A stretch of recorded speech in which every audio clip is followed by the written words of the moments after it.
Good evening. Well, thank you very much for coming on what is not a good night. And you're now having to surmount the wind and the rain to get to this building, as well as the traffic. Welcome to the third presentation in our Open University PRONI series on exploring local history. For those of you who have been here before, the lectures are being videoed. Thank you very much. We have a very kind cameraman. The first two videos are available on YouTube. The link can be found on the PRONI website for those of you who aren't able to find the site. Otherwise, just do a search for PRONI on YouTube. Both talks are there in their full, so feel free to make avail of that opportunity. Right, this evening, I'd like to introduce Dr. William Sheehan, also known as Barry Sheehan, and I think he's going to explain why he goes under two aliases. And William's going to be talking about industrialization. Afterwards, Janice is going to do an update on her local history blog, and then I'm going to talk about one or two documents that we've got out for you to have a look at the end of the show, and then we'll have a question and answer session. So write down your questions as we're going along, and let's hope it'll be as animated as last time. William. Okay. Thank you very much, Stephen, and thank you for inviting me to give one of these talks. Just, I suppose, introduce myself a little. As you said, my name is William Sheehan, but there's too many Williams in my family. Okay, so I got called Barry because it's William Finbar. Okay, so Barry. So you can think of William, in fact, as my stage name, for the evening. So I'm an associate lecturer with the Open University, and I also teach in University College Cork. I teach I'm developing a program at Cork, Masters in War Studies, so it's a little bit different to industrialization, and that is essentially how I came to the Open University. I started lecturing on A326, which is the empire from 1492 to 1975, when the Portuguese effectively leave Africa. So my background really is as a military historian, and particularly a military historian of the British Army between around 1900 and 1930. So industrialization is a little bit of a stretch, I suppose, for me, in that I started on A825 as well, which is Masters in Local and Regional History. And one of the streams that I have been teaching and kind of catching up on is industrialization, and crime being the other one that I work with on that. So in many ways, it's like similar to Janice's project. I'm kind of working my way into, if you like, the railways in Northern Ireland, and that's essentially what I'm going to talk a little bit about tonight, and how you can actually yourselves, if you're interested, use resources here in PRONI to develop your own interests and your own histories of your own area in terms of industry. So I think the key, I suppose, at the start is, when we talk about industrialization, what do we mean? Essentially what you see there is that, that boat is a sketch of a reconstruction of a boat that was found in London, a Roman trading vessel, and obviously the Roman army on the other side. The point really is that what we're talking about when we talk about industrialization is that we do acknowledge that other societies have had significant manufacturing bases and have produced incredibly complex products and incredibly complex equipment. But industrialization, as we know it, or as we talk about it in the Open University, is very different. What we're essentially talking about in this definition is that the Industrial Revolution, if you like, was a period in which fundamental changes occurred in agriculture, textile and metal manufacture, transportation, economic policies and social structure in England. And of course we would have a broader definition than that. This period is appropriately labelled revolution, for it thoroughly destroyed the old manner of doing things. Yet the term is simultaneously inappropriate, for it connotates abrupt change. And this is the Yale University definition. So when you start your course in the Industrial Revolution in Yale, this is how they open you to it. And of course, being England and so on, but really one of the points I want to draw on tonight, and I want to make, it's kind of a personal bugbear of mine, that the British Isles is fundamentally completely interconnected. What happens here, is driven by events in London or in Manchester, and what happens here actually in turn drives those events. So we're completely interconnected, and even if you are setting out on a local history project, you will find yourself following threads throughout various archives and various things throughout the United Kingdom. So it's one of the things that, when you think local, I mean, it's a great way of starting a project, and it's a great way of following it on and completing it. But you're not just looking at local history language, you're going to be setting it in a larger context for yourself. And when we think about the Industrial Revolution, so we're talking 1750 really to on, is that, of course, what makes it different to previous events, previous types of industry, previous types of manufacturing, is that it is driven by steam power. Okay, it's the huge release of energy and productive energy through the development of the steam engine that actually defines this kind of industrial period in England. And nothing, of course, harnesses the steam engine in many ways like the railways. And I suppose our traditional image of the Industrial Revolution is this type of factory environment. And of course, this is also driven by steam, okay, and by power of the steam engines. And again, you relate that back to coal fields. You can interlink all that area. And that, I suppose, if you're thinking about it, it's that kind of Dickensian environment that we associate with 19th century. But again, it's driven by steam. And again, the early railroads. I mean, this is what when we were playing with the images of it, we were thinking of them, and that's what we kind of, I suppose, envisaged in our mind's eye.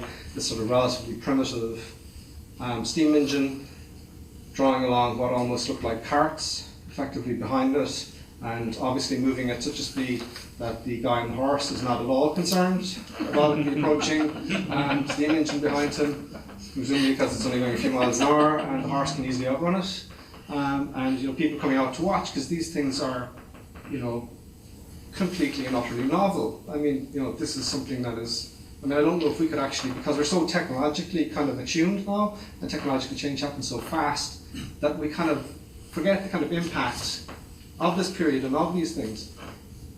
And there's a recent book which kind of marries a little bit, I suppose, my two interests, which is crime and the railways, and it's called Mr. Briggs' Hands, about the first murder on the British Railway. But one of the reasons I liked it was this stuff and this, if you like, little bit of a piece that she wrote. And she quotes John Pendleton, who's one of the first historians of the railways, and he writes in about 1890s, and it goes, "Trains," he wrote, "have become the most indispensable agent of national life." Okay, so, this is the late 19th century view. And Kate goes on to talk about it and said, "Yet to a society caught between conservatism and progress, the railways fostered ambiguous reactions.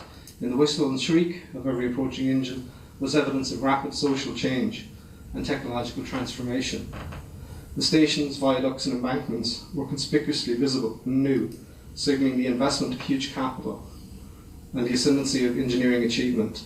They turned modest towns into sprawling cities, and they punctuated the map of Britain with possibilities, but they also devoured rural communities, and they displayed a perilous carelessness for human life."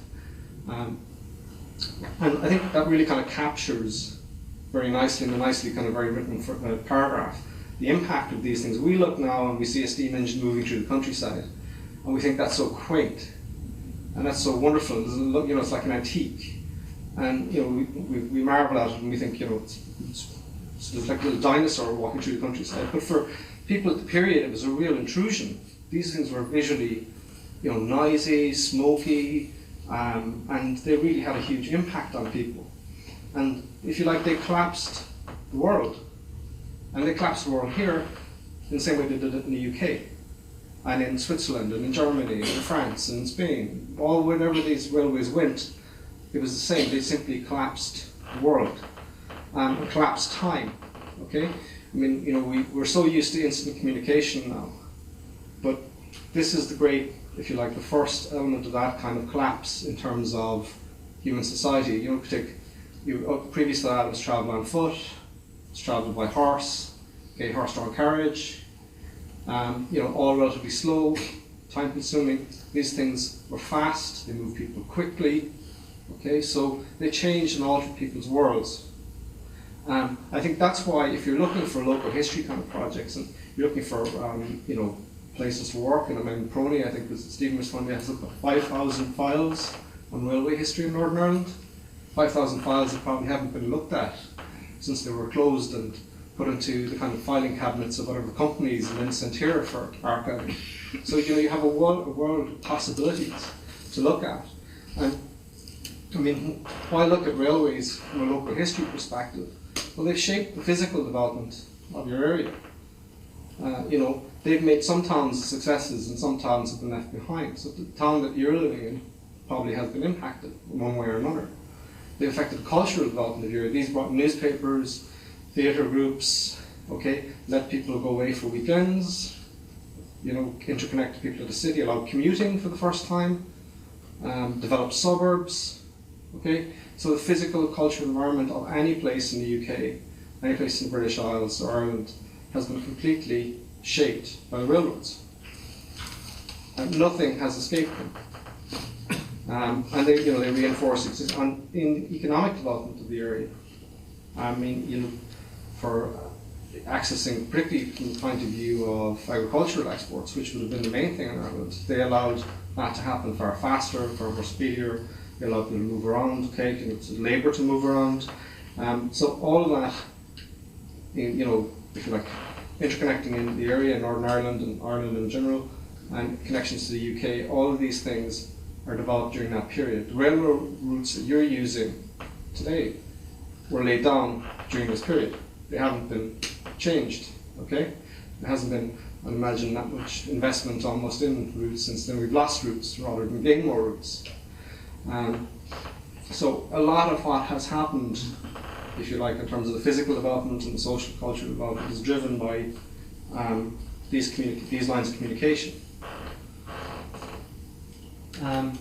Just a little brief background, because what I want to do is I really want to get to some of the records here and talk to you about what they show, if you like, about the area and about and bring it back to what I've been talking about just there.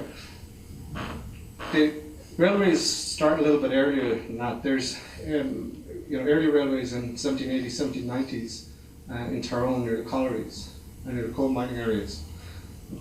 So they start a little bit earlier than that, but really they function in terms of communications. And this, you have this Bianconi, who's one of the main pioneers of, if you like, the carriage system. It's horse-drawn carriages, but it's moving people around. Think, bus industry, stagecoach, or whatever, the early guy with stagecoach, And so he starts and he develops this kind of system. But when the canals come, and again, this is of course the point that it's all about moving goods, moving people. And the canals come and he works with them, the railways come and he works with them. So the canals are the main ones that are, if you like, supplanted almost by the railways. But interestingly, there, one of the first railways is the Dublin and Kingston route in 1834, and it really links Western Road in Dublin to Kingstown, now Dunleary. And one of the interesting things, again, with local history is that there's a huge objection in Kingstown, Dunleary, to the development of the railway and to the railway linking their town with Dublin. Primarily because they feel that there's going to be a mass decline in their property values. So it's something that I've been struggling with for 200 years in Dunleary, the mass decline in property values, essentially, but not now caused by railways. So you have all this, the Ulster Railway develops, and you have Cork to Dublin, Dublin Drogheda in the 1844. So one of the things that I think overwhelms Irish history and often is the sort of great events. So the famine effectively overwhelms a lot of the history of this period. And we imagine that this is the only history of the period. But there's huge industrial investment in Ireland during the period, and the railways are being developed during the period, and a lot of the modern industries are being developed during the period. So it's something that, the one thing about when you look at local history, and you look at the history of things like industrialization, it does allow you to counterpoint certain histories. It allows you to nuance a national narrative in a different way.